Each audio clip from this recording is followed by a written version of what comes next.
제가 존경하는 어떤 장로님 부부가 계시는데요. 이제 최근에 오랜만에 그 장로님 부부를 만나서 교제를 하면서 제가 참 도전을 받은 대목이 하나 있었습니다. 그 아내 되시는 권사님이 이제 그 자기 남편에 대해서 이런저런 이야기를 하다가 이런 말씀을 하시는 겁니다. 사실 우리 부부는 성격이 너무 달라가지고 신혼 때부터 진짜 힘들었다는 거예요. 그러면서 이제 그 남편 장로님을 묘사하시기를 막 얼마나 고지식한지 막 많이 힘들었대요. 그리고 또 그 장로님은 이제 뭐 부부싸움을 하든지 이렇게 해가지고 이제 화가 나시면 말을 안 하신다는 거예요. 이게 그냥 막 몇 날 동안 말을 안 하면 막 답답하고 너무 힘들었다는 겁니다. 그 신혼 때 일이니까 이제 한 몇십 년이 지난 일인데도 이 권사님이 이제 기억하는 한 어떤 날이 있는데요. 그 남편이 그날 아침에 이제 화가 나신 거예요. 그게 뭐 때문에 화가 난지는 기억이 안 난답니다. 이제 화가 나가지고 그렇게 이제 출근을 하고 나니까 이 신혼의 이 젊은 아내가 마음이 힘든 거예요. 보니까 이것도 일주일짜리다. 그래서 뭐 몇 번 그걸 겪고 나니까 이제 이게 뭘 의미하는지 이제 알 거 아닙니까? 그래서 마음이 좀 힘들었대요. 그런데 놀라운 일이 벌어진 거예요. 전혀 예상 밖에. 이제 또 뭐 오래 이제 말 안 하시겠구나 그랬는데요. 그 남편이 집에 들어오자마자 말을 건네더래요. 이것도 놀라운데 더 놀라운 게 뭐냐? 아침에 있었던 일을 사과를 하더래. 사과를. 내가 잘못했다고. 이게 있을 수가 없는 일이라는 거예요. 그래서 이제 어떻게 된 영문인가 알아봤더니 이제 그 장로님 참 귀한 분이에요. 그 젊으실 때부터 이제 회사에 출근해서 일을 하시다가 점심 시간이 되면 이제 식사를 하고 난 다음에 이제 시간이 남으면 성경을 읽으시는 거예요. 그래서 이제 그날도 점심 식사를 마치고 성경을 쭉 읽다가 보니까 마침 그날 에베소서를 이제 읽었는데요. 에베소서 4장 26절에 이렇게 눈에 확 들어오는 구절이 하나 있었다는 거예요.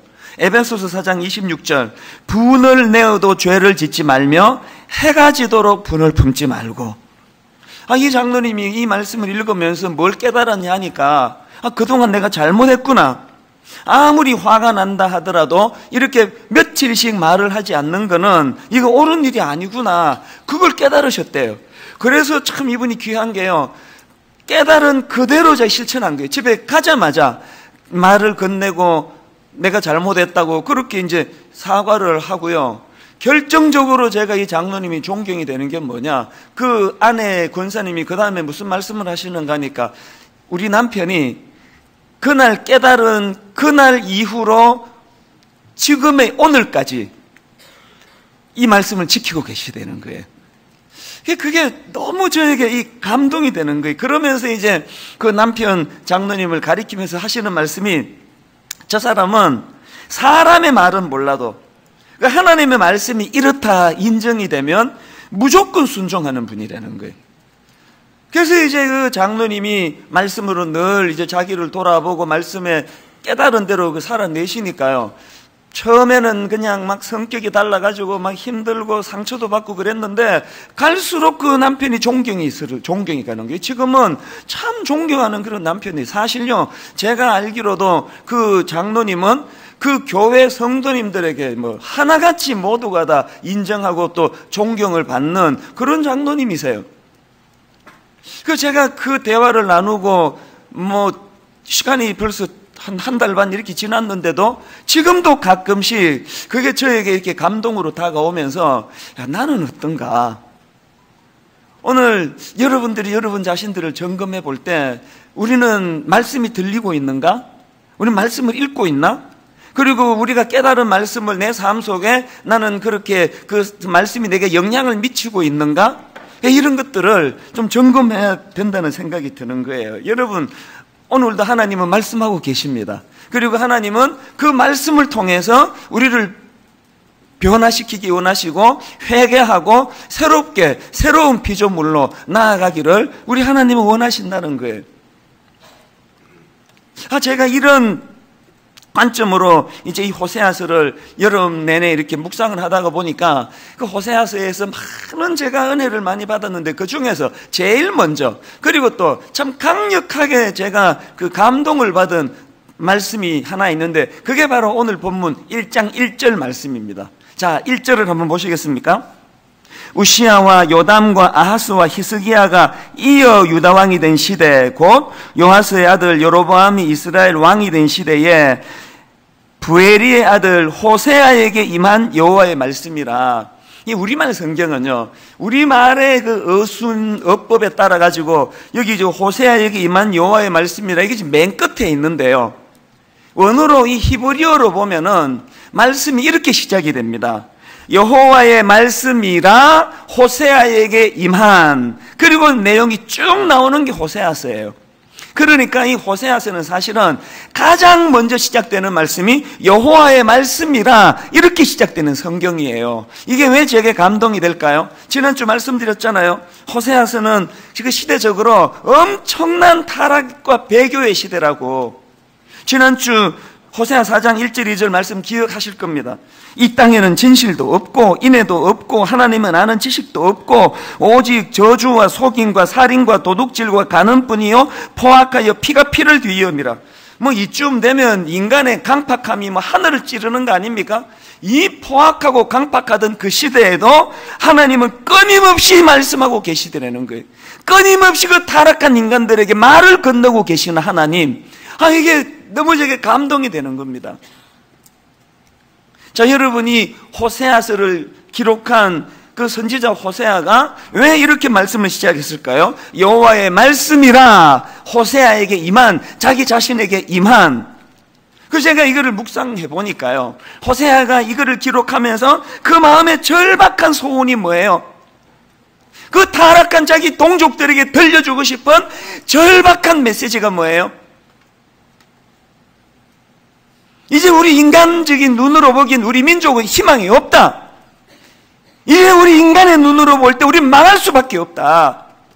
그러나 당신들이 기억해야 될 것이 하나 있는데, 그럼에도 불구하고 하나님은 오늘도 우리를 포기하지 않고 우리에게 말씀하고 계시다. 이 하나님의 말씀을 우리가 받을 수만 있다면, 이 하나님의 말씀을 우리가 돌이켜 회개한다면 우리 아직 희망이 있다. 이 호세아가 이걸 지금 자기 동족들에게 절실한 마음으로 전하고 싶은 거 아닙니까?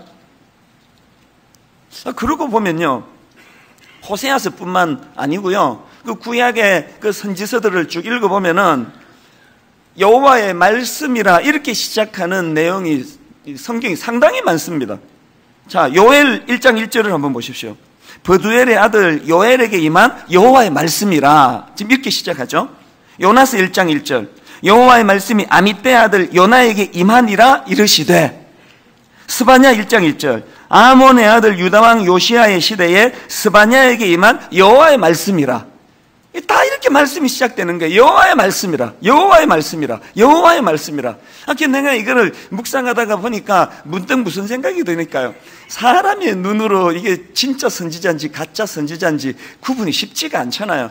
그 시대에 많은 선지자들이 활동을 했는데 이 누가 진짜인지 누가 가짜인지 우리는 알 수가 없는데, 근데 하나님의 구분법이 하나 있을 것 같아요. 여러분, 어떤 사람이 진짜 선지자일까요? 말씀이 먼저 자기에게 임하고, 말씀이 먼저 자기에게 능력으로 나타나 말씀으로 내가 영향을 받고, 그렇게 내게 임한 말씀을 백성들에게 전하면 그건 진짜 선지자예요. 그럼 가짜 선지자는 뭐 답이 딱 나오는 거 아닙니까? 말씀을 사랑하지도 않고, 말씀이 임하지도 않고, 말씀이 임하지도 않아도 하나도 답답하지도 않고, 그러면서 임하지도 않은 말씀을 그냥 임한 척하고 제멋대로 전하면은 그건 가짜예요. 제가 이런 생각을 하다가 보니까 갑자기 제가 궁금한 거예요. 여러분은 제가 뭐 진짜 목사인지 가짜 목사인지 뭐 다 진짜로 또 믿으니까 여기 오셨겠죠. 그 제가 이게 진짜 목사인지 가짜 목사인지를 구분하는 구분법이 하나 있습니다. 말씀이 먼저 저에게 임하고, 또 임한 말씀에 내가 영향을 받고, 그 장로님처럼 그 말씀으로 나를 돌아보면서 하나님 앞에 또 돌이키고 점검하고 그렇게 교정함을 먼저 제가 받고, 그리고 저에게 임한 말씀을 성도들에게 전하면 저는 진짜예요. 그럼 가짜 목사는, 또 미성숙한 목사는 답이 딱 나오는 거 아닙니까? 말씀도 임하지도 않은데 임한 척하고 막 주석 보고 베껴가지고 이렇게 설교하면 그건 뭐 미성숙한 목사, 또 뭐 심지어 뭐 가짜 목사도 있을 거 아닙니까? 자, 이 잣대로 여러분 저한테만 들이대지 말고 여러분 각자에게도 한번 점검을 해보세요. 여러분은 성숙한 크리스찬입니까? 미숙한 크리스찬입니까? 여러 잣대가 있겠지만 오늘 이 말씀으로 자기를 돌아보면은요, 성숙한 크리스찬과 미숙한 크리스찬의 잣대는 하나예요. 말씀을 내가 사모하는가? 오늘도 내가 이 말씀의 영향을 받고 있는가? 그 장로님처럼 말씀이 내게 임할 때 나는 그 말씀대로 살려고 그렇게 노력을 하고 애를 쓰고 있는가? 이런 분은 그 성숙한 크리스찬이고요. 미숙한 크리스찬은 말씀에 관심도 없고 말씀도 임하지도 않을 뿐더러 말씀이 안 임해도 하나도 답답하지 않아요. 답답한 거 월급 안 오르는 게 답답한 거지 뭐 말씀 안 오르는 말씀이 뭐 안 들린다고 뭐가 답답하겠냐고. 그럼 미숙한 크리스찬이에요. 그래서 여러분이 아시지만 제 설교의 패턴은요, 저는 예화들 때 뭐 슈바이츠가 뭐 링컨이 뭐 통나무를 쪼개다가 뭐 유리를 깨가지고 아빠한테 고백했더니 뭐 정직하다 그러고 그런 예화죠. 거의 안 들잖아요. 뭐 링컨 얘기할 게 뭐 있습니까? 이 호세아서를 하기 전에 여러분 내내 이 호세아서를 제가 먼저 받고 호세아서의 은혜를 제가 누리고 이 호세아서의 영향을 받은 걸 전하면은 그게 난 옳은 설교라고 믿으니까 설교 속에 저의 참회도 많고 저의 부끄러움도 많은 거예요. 오늘 분당 우리 교회가 이제 이 호세아 1장 1절의 이 정신을 살려서 전 교회적으로 말씀의 영향을 받는 성도들이 모인 교회가 되기를 바랍니다. 말씀의 영향을 받아야 돼요. 말씀의 영향을. 그 프란시스 샤프 박사가 쓴 책 중에서 거기 계시는 하나님, 이런 제목의 책이 있는데, 프란시스 샤프 박사 하면은 기독교 세계관의 뭐 대가 아닙니까? 그래서 이제 그 책에서 샤프 박사가 현 시대의 여러 문제점들을 이제 나열하는 것을 볼 수가 있는데, 그러면서 그가 하고 싶은 말이 뭐냐 하면은 이 모든 그 시대의 문제의 발단은 살아계신 하나님의 존재를 모르고 살기 때문이다. 이게 이제 그 책에서 그분이 이제 강조하는 포인트거든요. 근데 우리말로는 이 책 제목이 거기 계시는 하나님 이렇게 되어 있는데요. 지금 원어로 보니까 제목이 더 길어요. 이렇게 되어 있더라고요. He is there and he is not silent. 하나님이 거기 계시며 그뿐만 아니라 하나님은 침묵하지 않으신다. 하나님은 거기 계시며 침묵하지 않으신다. 이게 너무 저에게 도전이 되더라고요. 오늘도 하나님은 살아계시는 내 주인이 되는 줄 믿습니다. 그 하나님이 오늘도 침묵하지 않으시고 내게 말을 걸고 계세요. 그리고 이 땅을 내가 어떻게 살아야 되는지를 가르쳐 주세요. 목사 어떻게 해야 되는지를 매일 아침 새벽마다 저에게 가르쳐 주시고 제가 잘못하는 것을 교정시켜 주세요. 그래서 14년 동안 그래도 참 부끄럽지만 큰 실수하지 않고 여기까지 오게 된 거, 그 결정적인 이유는 거기 계시며 침묵하지 않으시는 하나님 때문인 줄로 믿습니다.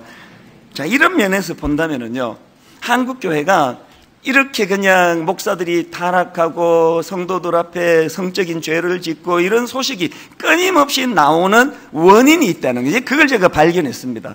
그 원인이 뭐냐? 잘못 가르친 저 같은 목사의 잘못이 크지만 그거를 잘못 수용한 여러분의 잘못도 커요.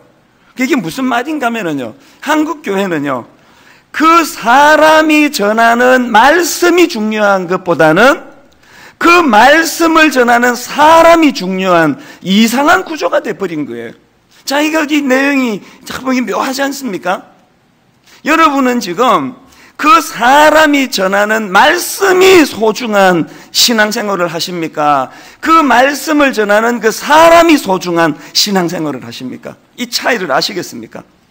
만약에 여러분들이 그 목사가 전하는, 누가 전하는 건 중요하지 않고 그 목사가 전하는 말씀의 무게를 두은 신앙생활을 했다면, 제가 어느 날 이거 뭐 입에도 담기 그 실은 이해하지만 어느 날 제가 헷가닥 해가지고 막 예쁜 어떤 마침 남편이 지금 해외에 출장 가 있는 어떤 여성들한테 밤 12시에 전화를 해가지고 집사님 내가 방금 계시를 받았는데 집사님하고 나하고 이 시간에 미사리 가서 커피 한잔 하라고 하네요. 네, 이렇게 이야기를 했다고 치자고요. 그러면요, 그 사람이 중요한 게 아니라 그 사람이 전하는 말씀이 소중한 분 같으면 어떻게 반응해야 돼요? 이 사람이 미쳤나? 알고 보니까 이게 목사도 아니구만. 끊어요. 그렇게 하고 딴 교회로 옮기는 게 말씀이 소중한 사람의 모습이에요. 그런데 그 사람이 전하는 말씀이 소중한 게 아니라 그 말씀을 전하는 사람이 신앙의 중심에 있으면 어떡합니까? 옷을 주섬주섬 입으면서 주의 종이 오라는데 가야지. 주의 종이 계시를 받았다는데 그렇게 하고는 그 미사리에 가가지고 뭐 그 다음에 어떤 일이 일어나는지는 뭐 불보듯 뻔한 거 아닙니까? 그러니까 여러분, 이게 이 목사들이 지금 이렇게 자꾸 이런 부끄러운 소식이 자꾸 들리는 건 상당 부분 한국교회의 잘못된 토양 때문이에요. 그 사람이 중요해갖고 되겠습니까? 자꾸 저보고 막 어떤 사람들은 막 목사님 변하시면 안 됩니다. 목사님마저 변하시면 안 됩니다. 막 그런 얘기를 요새 막 종종 하고 뭐 어떤 사람은 또 막 협박도 해요. 목사님마저 변하시면 우리 벼랑 끝에서 떨어져 죽습니다. 내가 변하는데 그분이 왜 떨어져 죽어요? 제가 헷가닥 해가지고 변질이 되면 이 교회가 사람이 아니라 그 사람이 전하는 말씀이 중심이 됐다면 간단하잖아요. 제가 타락하고 변질하면 저 쫓아내버리면 되는 거예요. 뭐가 중요합니까? 사람이 저 쫓아내고 제대로 말씀을 잘 중심에서 있는 그 후임을 모시면 되지. 뭘 그렇게 목사님 변하면 안 된다고 변하면 그건 우리 집사람이 걱정할 일이지. 여러분이 뭐 그렇게까지 뭐 변하시면 안 된다고 그러실 필요 없어요. 여러분은 여러분 걱정만 하면 돼요. 이 지금 막 자꾸 이 특정한 어떤 그 단임 목사 이런 사람이 너무 중요한 이 구조가 틀렸다는 그 얘기를 하고 싶은 거예요. 제가 여러분 하나님의 종으로서 하나님이 합당하게 하시는 말씀을 전할 때 내가 목사인 거지, 말도 안 되는 걸 요구하는 데는 그거는 그 순종하는 거는 이게 지금 이 토양을 이거 어떻게 고쳐야 됩니까? 그러니까 여러분 그 사람이 전하는 말씀을 소중히 여기는 신앙생활, 그래서 그 말씀을 전하는 그 사람은 누가 전하든지 별로 중요하지 않는 이 자꾸 애를 써서 이 바꾸셔야 됩니다. 제가 왜 이런 생각을 하게 됐냐 하니까요, 사도행전 20장 32절에 나오는 말씀 때문입니다. 자, 사도행전 20장 32절을 보십시오.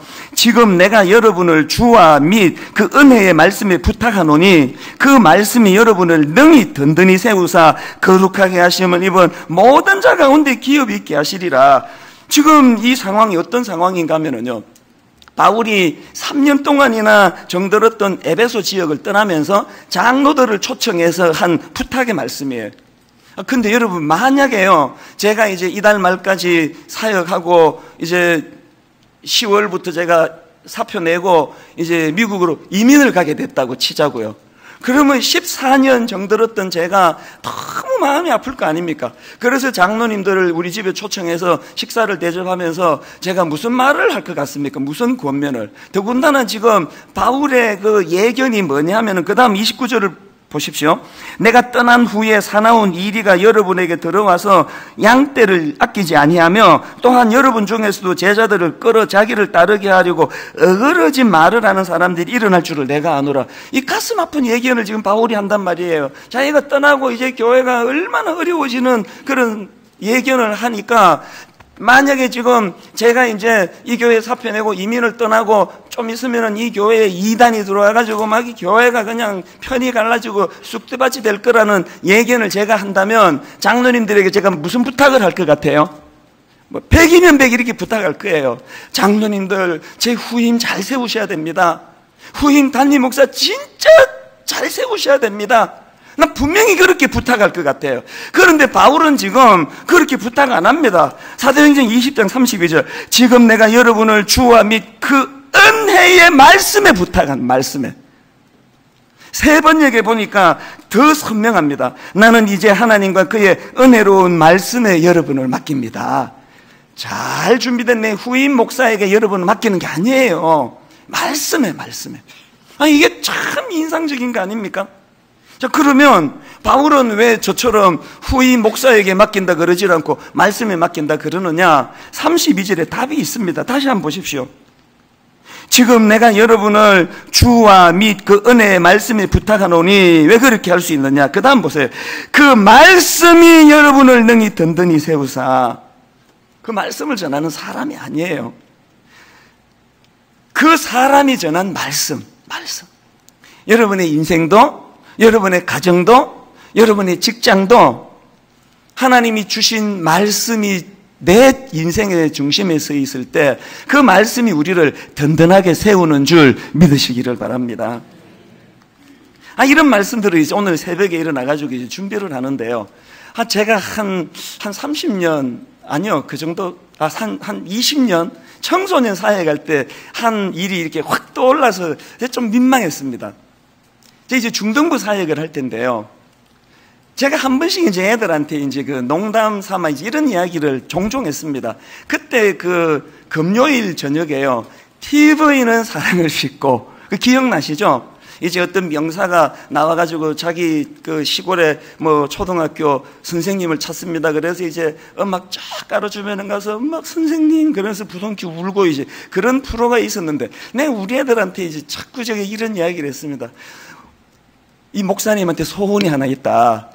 이제 백발이 성성하고 니들도 이 세상에 이제 그 중년이 되고 그랬을 때 내 제자 중에 하나가 TV에는 사랑을 싣고 해서 나를 찾아주는 이런 소원이 내가 하나 있다. 그래서 난 지금도 기도하고 있다. 저 프로 없어지지 않게 해달라고.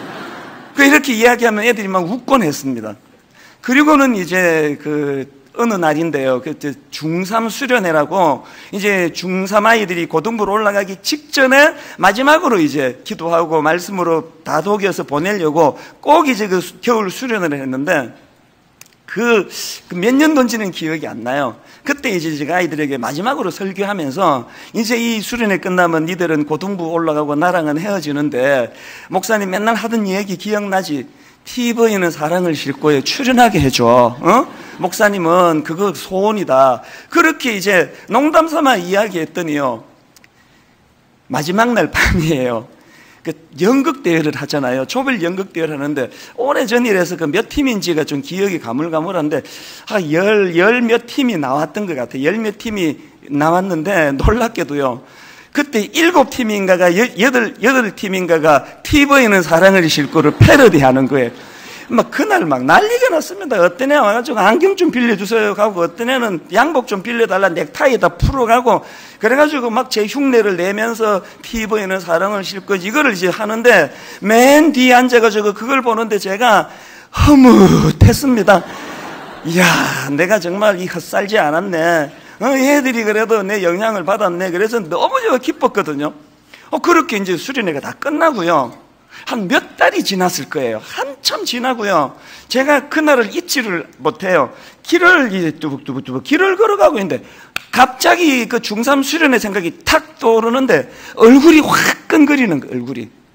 여러분 한번 생각을 해보세요. 그 중등부 때 저한테 배웠던 그 제자애들이 이찬수 목사라는 이 사람이 그 아이들에게 그렇게까지 각인이 될 필요가 있습니까? 몇십 년이 지나도 잊혀지지 않는 존재로 제가 그렇게 자리매김하는 게 이게 그렇게 중요한 문제입니까? 우리 아이들이 한 몇십 년 지나가지고요. 내 얼굴도 기억이 잘 안 나고 그때 아마 그분이 박찬수였지? 이름도 기억을 못하고 그런들 어떻습니까? 누가 그때 그 말씀을 했는지는 기억이 가물가물하지만 그때 그 목사님이 우리에게 주셨던 그 말씀, 그 중학교 시절에 주셨던 그 말씀이 내 마음에 각인이 되어서 오늘까지도 이 말씀이 내게 영향을 미친다. 이게 중요한 거 아닙니까? 제가 오늘 새벽에 그 생각이 불쑥 드니까 되게 참 부끄럽더라고요. 30대 때 있었던 일인데 여러분 저 이제 더 이상 그런 부끄러운 자리에 빠지고 싶지 않습니다. 분당 우리 교회는 그 사람이 전한 말씀, 이 말씀을 소중히 여기는 그런 성도들이 모인 교회가 되기를 바랍니다. 자, 이런 맥락에서 저는 이 하나님의 말씀과 관련한 두 가지 균형을 좀 말씀을 드리려고 하는데요. 첫째로요, 여러분, 이 말씀을 주시는 것 자체가 계속 기회를 주신다는 뜻임을 우리가 알아야 된다는 겁니다. 여러분, 우리가 일시적으로 타락하고 옆길로 가고 뭐 잘못된 자리에 빠진다 해도 내게 여전히 말씀이 들려지는 한 절망은 없습니다. 호세아 14장 1절에 보니까요, 이스라엘아 내 하나님 여호와께 돌아오라, 여호와께 돌아오라. 그리고는 바로 그 다음 2절에 여호와께 돌아오되 너는 말씀을 가지고 여호와께로 돌아와서, 이 말씀은요, 우리가 하나님께로 돌이키는 결정적인 도구예요. 그래서 내가 지금 좀 이렇게 하면 안 되는 그런 자리에 빠지고 막 바람을 피고 이런 비참한 자리에 빠지더라도 여러분에게 말씀이 들려지죠. 그리고 그 말씀이 들려질 때 매주일마다 그 말씀의 영향을 받으면 회복이 가능하다고 저는 생각합니다. 지금 우리가 매 예배 때마다 여러분들한테 그 주 한 주 전에 이 암송 카드를 나누어 드리고 매 예배 때마다 전 교회적으로 암송을 하는 이유가 어디 있겠습니까? 여러분, 이 말씀을 우리가 일주일에 하나씩만 암송을 하고 이것이 내 뇌리에 차곡차곡 쌓여질 때 이게 어떤 능력을 발휘할까요? 최근에 어느 대기업 간부가 그 자살하는 참 가슴 아픈 사건이 일어났지 않습니까? 그런데 제가 우연히 보니까 그분이 자살하기 전에 그 CCTV에 그 포착된 그 모습이 내 진짜 마음을 아프게 했어요. 들어보니까 이분이 크리스찬이래요. 그래서 이제 그 모든 책임을 자기가 지겠다는 마음이었던 것 같아요. 그래서 이제 자살할 장소로 경기도 어디로 왔다가 막 망설이는 모습이 보이는 거예요. 그래서 다시 되돌아갔다가 또 왔다가 또 되돌아갔다가 그 모습이 너무 마음이 아픈 거예요. 여러분, 그 사람의 본인의 자리에 안 가보고는 그 고뇌를 누가 알겠습니까? 그러다가 결국은 그렇게 자살을 해버렸는데요. 목사니까 그런 생각이 들겠죠. 이분이 그렇게 죽음과 삶 사이를 왔다 갔다 할 때 그때 말씀이 작동됐다면, 하나님의 말씀이 그에게 능력으로 나타나가지고 내가 살아야 되겠다, 내 잘못한 거 있으면 대가를 지불하고 내가 다시 기회를 찾아야 되겠다, 그랬으면 얼마나 좋을까. 그게 막 오래 제 마음에 그게 참 그 여진이라 그럴까요? 아픔으로 남는 거예요. 오늘 우리 성도님들에게 저는 말씀이 각인되기를 바랍니다. 그게 다 외웠지만 잊혀지는 거예요. 다 잊고 있는 거예요. 그러나 결정적인 순간에, 내 인생의 결정적인 순간에 그 말씀이, 뇌리에 살아있는 말씀이 내게 영향을 미쳐 내가 다시 살 수 있는 능력을 발휘한다면, 여러분 지금 암송하고 계시는 이 성구 말씀은 우리를 살리는 생명의 말씀이 되는 줄로 믿습니다. 그런가 하면은 두 번째로, 이렇게 말씀을 주시는 것 자체가 계속 기회를 주신다는 뜻인 건 사실이지만, 그러나 여러분 그 기회가 영원히 계속되는 것은 아니라는 걸 기억하셔야 됩니다. 그 역사를 보면은요, 구약 말미에 그 침묵기라고 나와 있습니다. 이 침묵기가 뭐냐 하면 더 이상 하나님의 말씀이 들리지 않는 시대를 침묵기라 그래요. 그래서 이거를 다른 말로 암흑기라고 합니다. 암흑기. 하나님 말씀이 안 들리는 침묵기를 암흑기라 그러는데, 제가 마음이 아픈 게 뭔지 아십니까? 여러분, 이 침묵기가 언제 시작됐냐면요, 그렇게 그냥 말씀을 가지고 여호와께로 돌아오라고 호소하던 호세아 선지자가 활동하고 난 그 이후에 침묵기가, 가슴 아픈 거 아닙니까? 기회 있을 때, 그렇게 하나님이 부르짖어 그렇게 말씀을 주실 때 그때 돌이켰더라면. 그래서 여러분, 인생은요 두 종류예요. 죄 짓는 인생, 죄 안 짓는 인생, 범죄하는 인생, 범죄 안 하는 인생, 이렇게 구분이 안 됩니다. 모두가 다 죄인이에요. 다 죄를 지어요. 그러나 인생은 두 갈래로 구분이 돼요. 하나님 주신 기회를 선용하는 인생, 하나님의 기회를 놓치는 인생. 그러고 보니까 이 두 구분법에 딱 맞는 두 인물이 있습니다. 하나는 사울 왕, 하나는 다윗 왕. 제가 이 과정에서 아주 흥미로운 걸 하나 발견했는데요. 하나님의 관점으로 그 사울이 지은 죄하고 다윗이 지은 죄를 같은 죄질로 취급하시더라고요. 참 흥미로웠습니다. 한번 보시겠습니까? 사무엘상 15장 26절입니다. 사무엘이 사울에게 이르되 나는 왕과 함께 돌아가지 아니하리니 이는 왕이 여호와의 말씀을 버렸으므로. 지금 사무엘상 15장에 나와 있는 이 사건 때문에도 이런 말씀을 주시지만 이후에 타락한 사울의 전체적인 삶의 특징이 저는 이거라고 생각합니다. 근데 지금 타락한 사울을 지적하면서 네 행위가 타락했다 이렇게 말씀하지 않고 왕이 여호와의 말씀을 버렸다 이렇게 표현하고 있는 거예요. 이게 그 성적인 죄를 범한 다윗에게 똑같이 적용되는 게 참 흥미로웠습니다. 자, 사무엘하 12장 9절을 보십시오. 범죄한 다윗에게 던지는 말씀이에요. 그러한데 어찌하여 내가 여호와의 말씀을 업신여기고 나보기 악을 행하였느냐. 지금 성적인 죄를 지었는데 네가 왜 이렇게 더러운 짓을 했니? 이렇게 지적하지 않고 여호와의 말씀을 업신여겼다는 거예요. 자, 여러분, 사울의 범죄를 놓고는 왕이 여호와의 말씀을 버렸으므로 다윗이 범죄한 것을 놓고는 네가 여호와의 말씀을 업신여기고, 이게 지금 같은 죄질이란 같은. 그런데 여러분, 한쪽은 망해버렸고요, 한쪽은 지금도 존경을 받는. 그 미국 사람들이 이름 지을 때 데이빗, 이 다윗이라는 이름이 막 얼마나 많습니까? 왜 자기 아들 낳아가지고 이름을 다윗이라고 짓겠냐고요. 그 성범죄자한테. 한 사람은 똑같은 죄를 지었지만 한 사람은 하나님이 주신 기회를 놓쳐버렸고, 한 사람은 나단을 통해서 말씀을 주실 때 철저하게 회개하며 하나님께 돌이키는 기회를 선용했다는 거예요.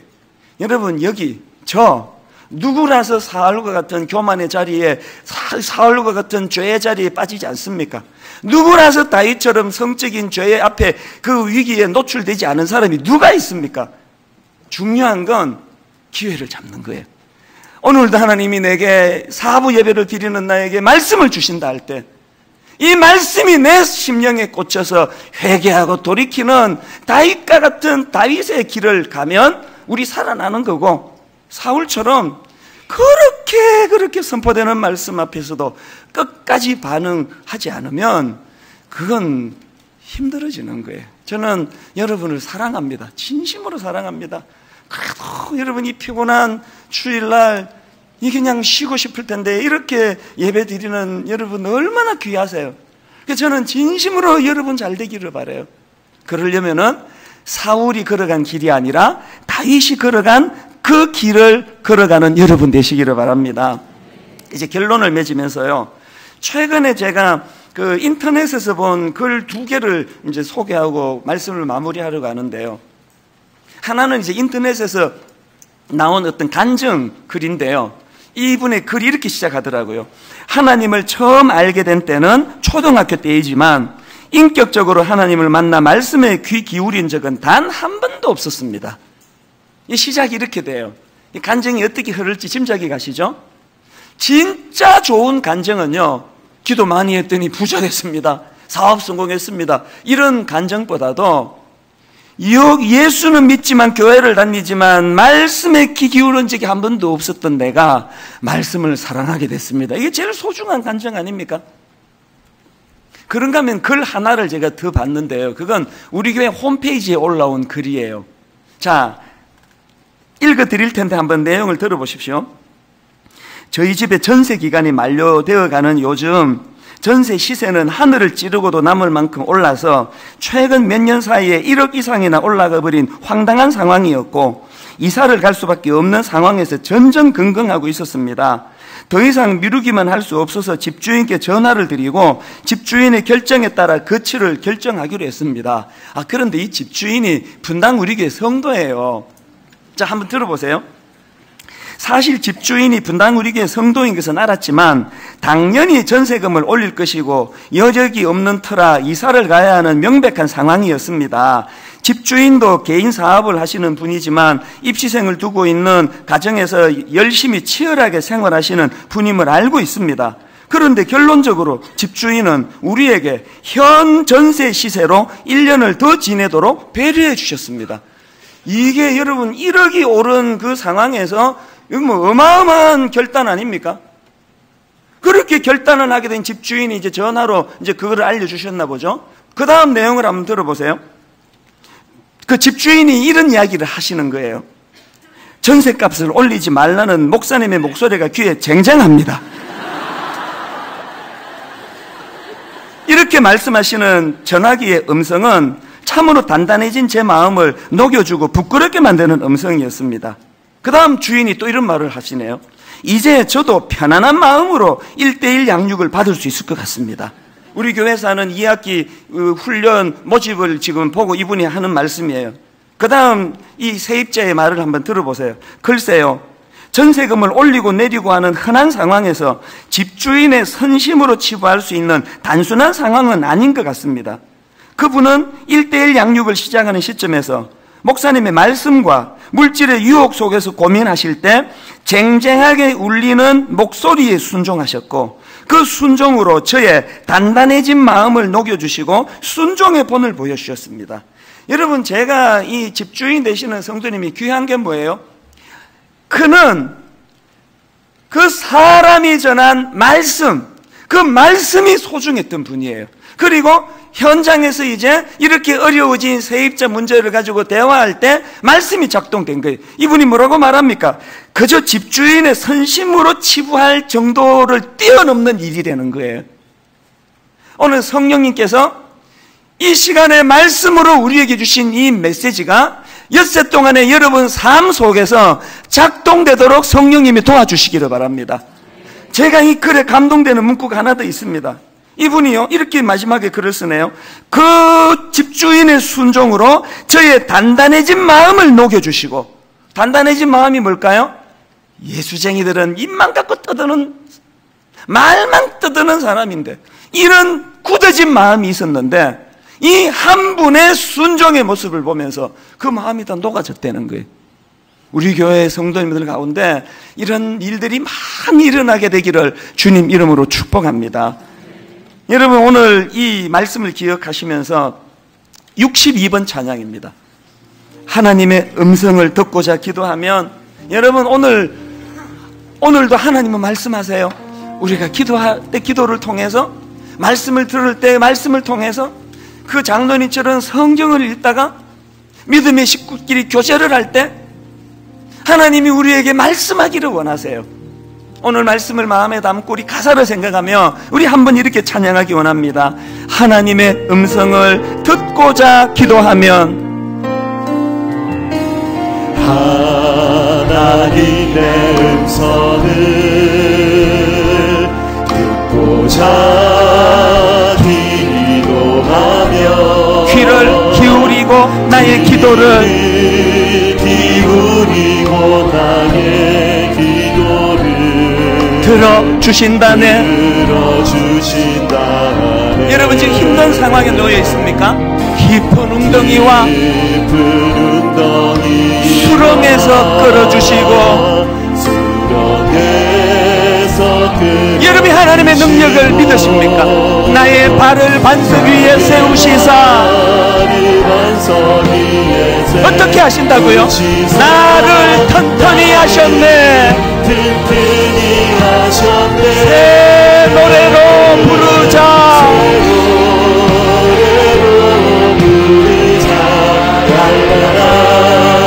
하나님께 올린 찬송을 새 노래로 부르자. 하나님 사랑은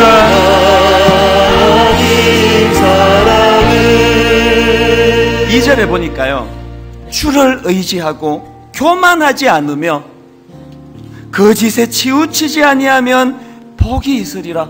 우리 모두가 갈망하는 모습 아닙니까? 우리 모두가 갈망하는 이 아름다운 모습이 어떻게 가능하다고요?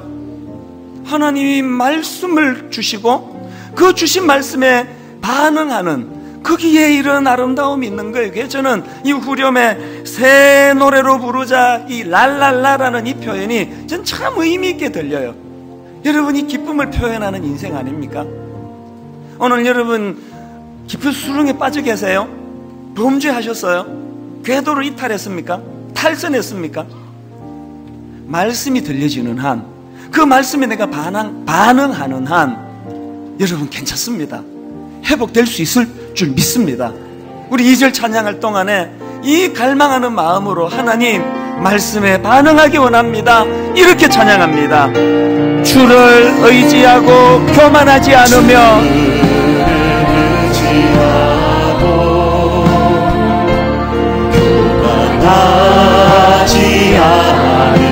거짓에 치우치지 아니하면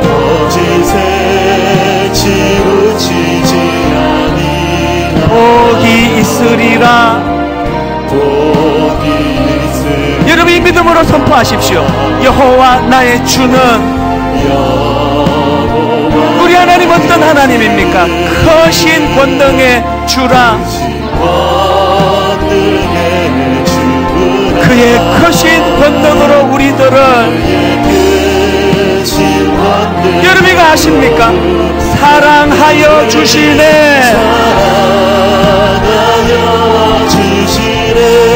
새 노래로 부르자.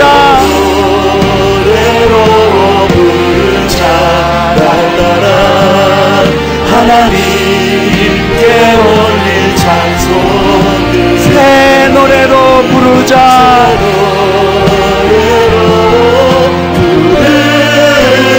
하나님 사랑은,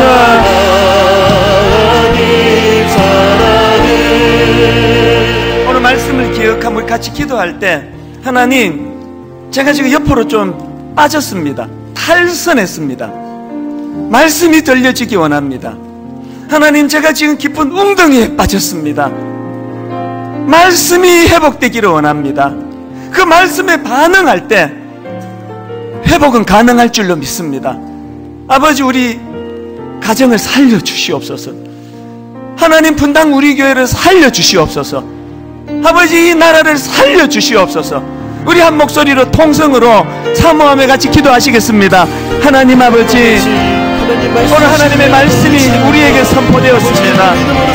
하나님, 우리에게 선포된 이 말씀이 저와 우리 성도님들에게 반응으로 아버지 나타나게 하여 주시옵소서. 아직 기회가 있을 때, 아직 하나님 말씀이 들려질 때,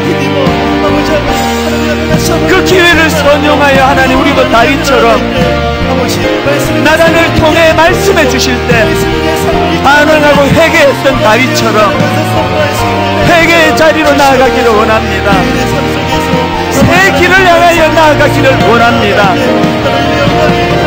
사울왕처럼 끝까지 그 기회를 거절하고 수용하지 아니하는, 아버지, 그래서 가슴 아픈 결과가 나타나는 인생이 되지 않게 하여 주시옵소서. 하나님, 말씀하시는 그 하나님을 이 시간 감사하게 아버지 예배를 드립니다. 하나님, 우리들 삶 가운데 그 하나님의 은혜를 누리게 하여 주시옵소서. 하나님,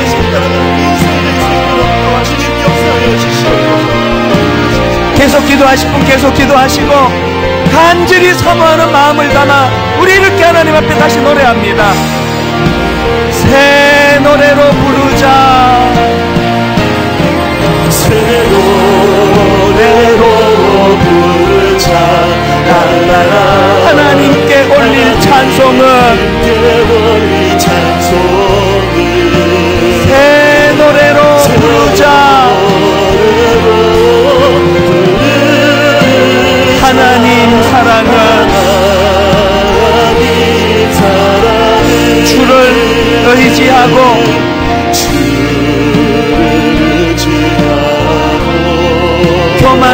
않으며 거짓에 치우치지 아니하며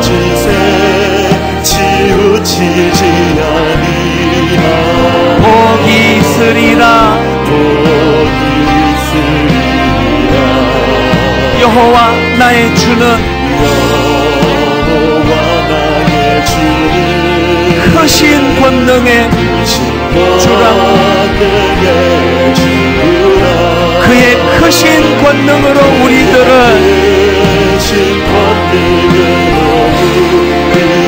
사랑하여 주시네. 새 노래로 부르자.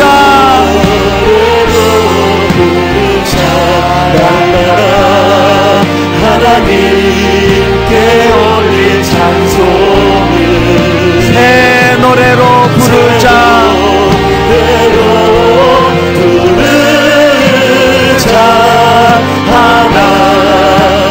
여러분, 이들이 가능하게 하여 주의 말씀 의지하여 깊은 곳에 그물 던져 오늘 그가 놀라운 일을 이루시는 것 보라. 주의 말씀 의지하여 믿음으로 그물 던져 믿는 자에게 넘지 못함없네. 우리 다 자리에서 일어나셔서 주의 말씀 의지하여 깊은 곳에 그물 던져 오늘 그가 놀라운 일을 이루시는 것 보라. 주의 말씀 의지하여 믿음으로 그물 던져 믿는 자에게 넘지 못함없네. 전능하신 나의 주 하나님은, 여러분 이거 믿으십니까? 넘지 못하실 일 전혀 없네. 우리의 모든 간구도, 우리의 모든 생각도, 우리의 모든 꿈과 모든 소망도 신실하신 나의 주 하나님은 우리의 모든 괴로움 바꿀 수 있네. 불가능한 일 행하시고 죽은 자를 일으키시니 그를 이길 자 아무도 없네. 말씀 주의 말씀 의지하여 깊은 곳에 그물 던져 오늘 그가 놀라운 일을 이루시는 것 보라. 주의 말씀 의지하여 믿음으로 그물 던져 믿는 자에게 넘지 못함없네. 믿는 자에게 넘지 못함없네. 믿는 나에게 넘지 못함없네.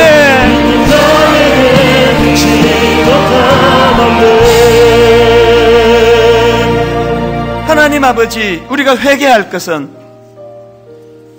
그 사람이 전하는 말씀에 무게를 두지 아니하고 그 말씀을 전하는 그 사람에게 무게를 둔 한국교회가 이렇게 부끄러운 수치의 자리에 빠졌다면 아버지, 지금이라도 정신을 차리고 그 말씀을 전하는 사람은 중요한 것이 아니고 그 사람이 전하는 그 말씀이 소중해.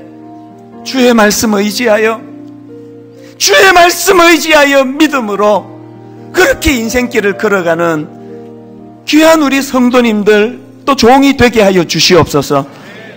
아무리 어렵고 힘든다 할지라도, 아무리 죄악된 자리에 빠져 있다 할지라도 하나님의 말씀이 들려지는 한, 그 말씀에 반응하는 한 절망은 없는 줄 믿고 이번 한 주간 힘을 얻어 달려가는 그런 말씀이 역사하는 한 주간 되게 하여 주시옵소서.